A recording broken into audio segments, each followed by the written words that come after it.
Welcome to Grandpa Hill's Stories. I am Grandpa Hill. For my children, my grandchildren, and all children, what you're about to hear really happened to me.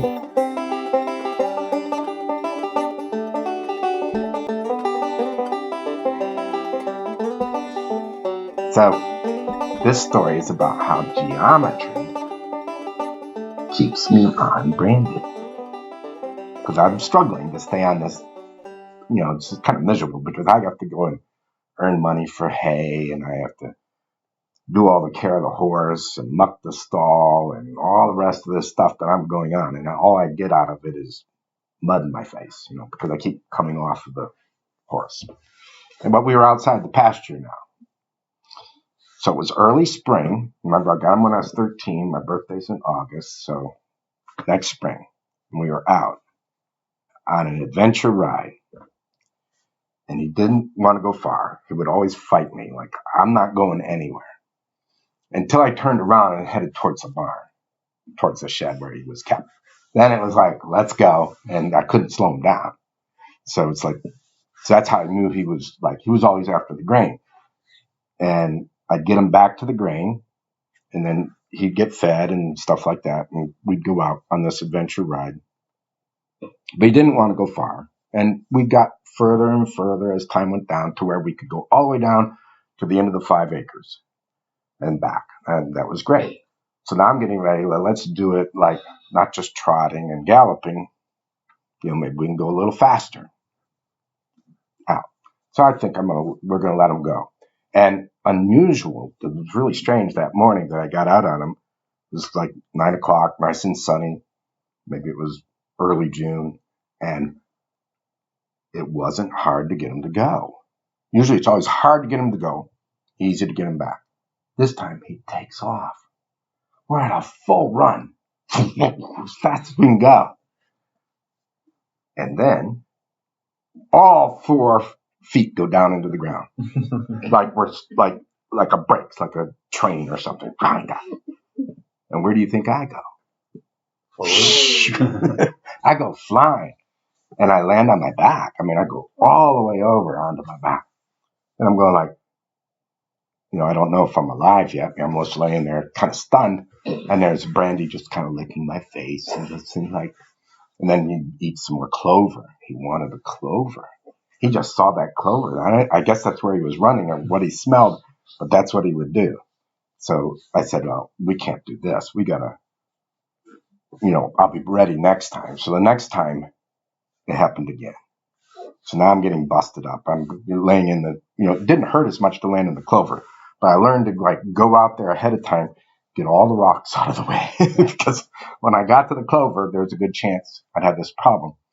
And I realized that, and this is where the geometry comes in, because I read everything about how to do the saddle. I tighten it up. And I'd been told about how serious it was to get that tight. But it was as tight as I could as a 13-year-old do it. Pull, stretch, everything. I understood all that about getting tight on the saddle. But I didn't understand about the circumference of his chest. That would be 2 pi r.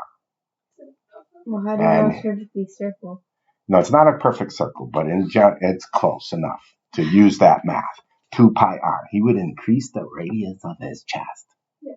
Now, if he increased it by just a half an inch, that's 2 pi r is 6.28. A half of that is 3 inches. All of a sudden, there's 3 inches that's going to disappear as soon as he lets his air out. And I got 3 inches of looseness. And then I noticed when I'm hitting the ground, the saddle is forward. It's coming loose. It's like, that's why I'm successfully, flipping over too. Is it really a success? Well, the saddle's coming with me a little bit. That keeps me from actually having, you end up with a little more control. But if I hung on to it, like I learned to hang on to the reins so he wouldn't run off. So I'd be laying there on my back. So I learned how to tighten that up when his breath was out. And so that was I really liked math. I like math. So when I was applied the math, it was real simple. Just get his air out of there. And I just wait. He'd hold his breath. I realized what he'd been doing. And then we just wait until he's nice and relaxed. Give him the last little jerk. Then I stayed on. And that's like two pony stories. There you go. Grandpa learned more, just like you said he would. Maybe he did get good at riding Brandy.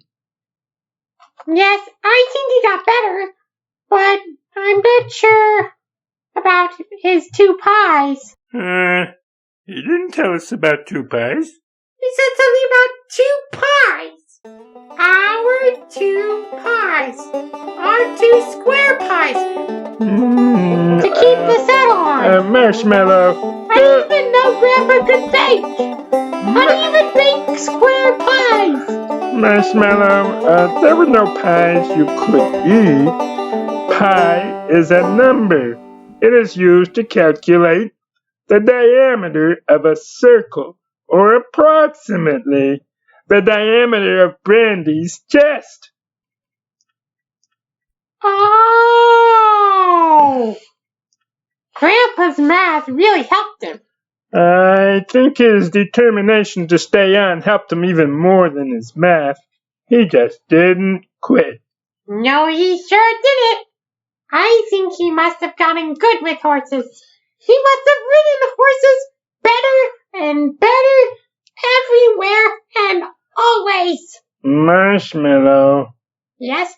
You said we had to listen to part 2 and part 3 to find out if Grandpa ever gets to be good with horses. Oh, right. I did say that. I guess I was getting too excited. Oh. That's okay. Grandpa Hill's true stories are always exciting.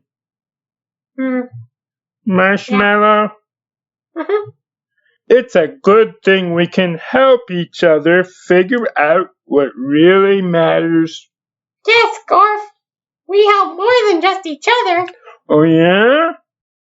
We help Grandpa's children, his grandchildren, and all children to think, laugh, and live.